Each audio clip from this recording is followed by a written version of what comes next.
Thrive Heavy Lies the Crown is a blend of 4x resource management and real-time strategy that offers some unique challenges, and today we're going to take a look at everything it has to offer, with my thanks to Playside Studios for giving me an early access look at this early access build and sponsoring this video. You can check out Thrive Heavy Lies the Crown using my link right down below. Let's begin by talking about the world we're in, which is inspired by many 4X elements, but is certainly a real-time, often strategic setting. Where here the task is to choose a starting province with its own resources and of course colours and flag. We're also in the very beginning introduced to the game's storytelling arc, its narrative arc, the story that drives you through a campaign, and we'll return to this a little later in the video. For now, let's talk about that world, and now that we're inside, our own unique province, our starting province, will have a set of resources that we're obviously going to want to harness. In the beginning though, we'd need to lay the foundations. It's about finding houses and the fundamentals, wood, stone, all of those core building blocks to establishing what hopefully one day will be a great city. And a city of many, and that's really the key part when we're talking about this world. It's not just about building one city, one colony, and managing these complex needs and resource chains that I'll return to in a moment. It's about building up strong road and connected networks between provinces, and that is crucially where trade will come in, with your very first caravan setting out to an unclaimed territory. Important to note, of course, if you're playing in multiplayer, you're going to need to keep an eye out for your friends and enemies, and in single player it will be the AI, obviously, that will be the challenger. And we'll return to combat slightly later on. For now, let's deploy this caravan, establish a trader's hut, and then build the foundations again. Start to connect those core resources, wood, stone, build housing, everything else that we'll need. And now we can utilize the world map to our advantage, doing what I'm doing right here, establishing trade routes, connecting resources like wheat that will be available in some provinces but not others to my central province, so that I can construct whatever I like with that, and there'll be plenty of goods that we both want and need, and that will of course fuel our desire to expand out even further throughout this map. But Thrive Heavy Lies the Crown isn't just about a land grab, it's about thriving. So let's talk city building and development. How do you go from just grabbing those necessities to truly finding success in this game? Well, the key thing here really is to fulfill your people's needs. People who are happy will be more prosperous, and you'll make more money from that. As you move through the categories, adopting first farmers and then laborers into your cities, you'll also begin to need more infrastructure, like the smelter and of course the iron ore that goes into it. This will be fundamental for everything, really, from tools to also tooling out your combatants, and we'll focus in a little more on combat toward the end of the video. Firehouses, service buildings, as well as fundamental crafting buildings like the craftsman, it says it in the name, will be vital to meet the needs of your citizens. And these will, as I mentioned before, grow as you begin to develop new types of population, specifically the laborers.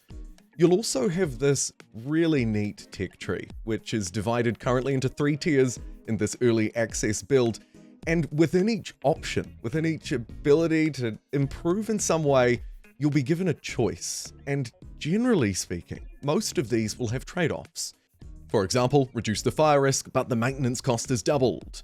Or you may receive a boost to your production, but you'll have to put more workers into whatever category of the economy of city building that this tech tree is focusing in on.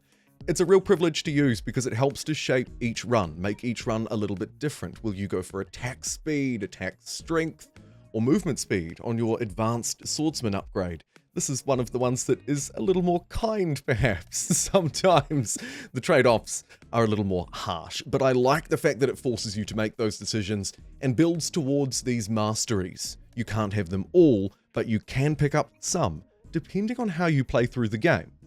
Also, edicts come in, these special laws that go alongside other menus like the diplomacy, like the tech screen menu that we were looking at before, though this time with an upkeep cost, and generally speaking, 1 week's worth of duration, which can feel like a long time if you make the wrong decision in this game. And of course, again here, the effect will often have a trade-off, not just money, but there might be something else that you have to balance. Perhaps the overall happiness and prosperity of your people. Maybe they'll consume more food and alcohol. Each edict has its own option and helps to really craft a city the way you want it. But that brings us to a greater question. How will you rule? And this is where the narrative events come in. Across 3 different acts throughout a standard single-player experience, your advisors, sometimes foreign guests, mysterious peoples, will try and tempt you one way or another with these decisions, these narrative events that pop up throughout, sometimes responding to you, responding to the challenges of the sometimes mysterious world around you, or what you've built. Either way, they work towards a much greater question that Thrive Heavy Lies the Crown is posing. Benevolence or tyranny? Will you spare your people, give them more rations? Or will you choose to tighten the purse strings? Or maybe lean into what that mysterious stranger is talking about, and the mysterious power of those purple gems. Ultimately, it will come to fruition in Act 3 with very real gameplay changes, but throughout, you'll face the effects of your decisions. And one of the decisions that you'll have to make will be how to deal with the game's dynamic threats. As we've already mentioned, the happiness of your people is one of these, and this could lead to revolt and a real spiral downward for your economy if you start to lose people or they start to be half as productive as they used to be. But it's not just their happiness, it's also the Walegrim, which will surge from time to time as that purple bar along the top of the UI builds up and throw all sorts of challenges at you. You'll also have to face disease, flu in this case, and this will again lead into the game's resource system, your cities, and how well you've built them to prepare for these challenges, like a quickly built infirmary and oh shoot, I don't have any herbs. Looks like I'm going to need to build some of those as well. Sometimes these threats will hit you all at once, so preparedness is really important in this city builder. Alongside that, you also need to make sure that you're balancing out each of the individual resources to face the threats. Sometimes, however, they'll be a little out of your control, like a random fire that spreads. Of course, the firehouse in the background there may help with this situation, but it's not always a rapid guarantee. And some threats will be a physical challenge. They will require some kind of defense or offense, and that's where combat comes in. You see, as you scout around the map, you'll notice that mysterious glow, and that mysterious glow will extend to enemies as well, your foe. Some of them will be the Walegrim, the beasts that you will encounter that may attack your settlements, so you don't necessarily need to be going out and fighting to have these challenges. But one scene that I liked in particular was this trade route chase, where I was being hunted down for what was actually quite a sizable 250 wheat, and this thing just would not let me go. Unfortunately for me, I didn't have any kind of military defense at this point. I hadn't built my barracks, armory, I hadn't harvested enough iron. By now though, I'm starting to build up defenses, walls that were damaged in a prior fire and explosion, but I also have the capacity to go out and fight something like this, a Grimrock camp. Not fighting a foe, whether it be an AI or a multiplayer friend, but instead fighting somebody who's not inside of a province. They don't have a settlement, but they can be a real pain, stealing things from me, and there'll be a good cash bounty if I can take them down as well.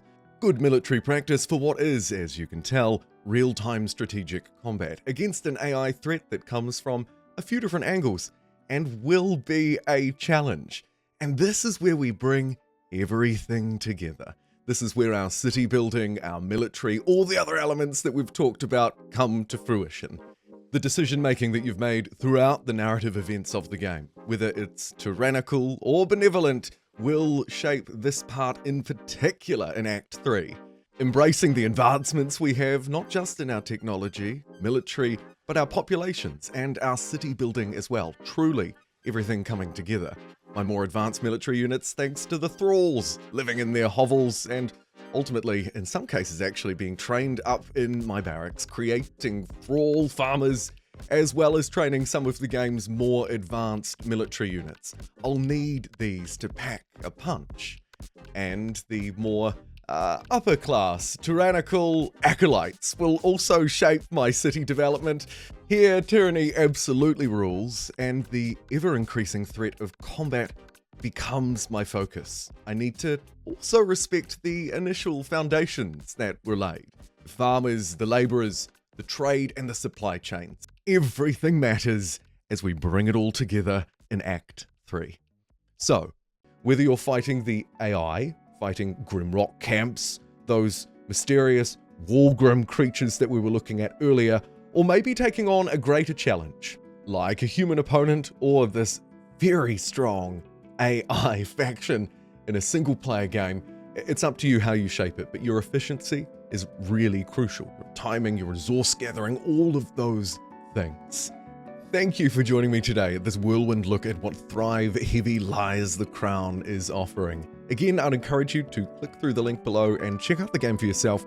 If you do, I'd also encourage you to leave the tutorial on. It's a great in-game tutorial. It doesn't get too in the way, but it helps you to structure your development very nicely and teaches you about the game systems, I think, very well.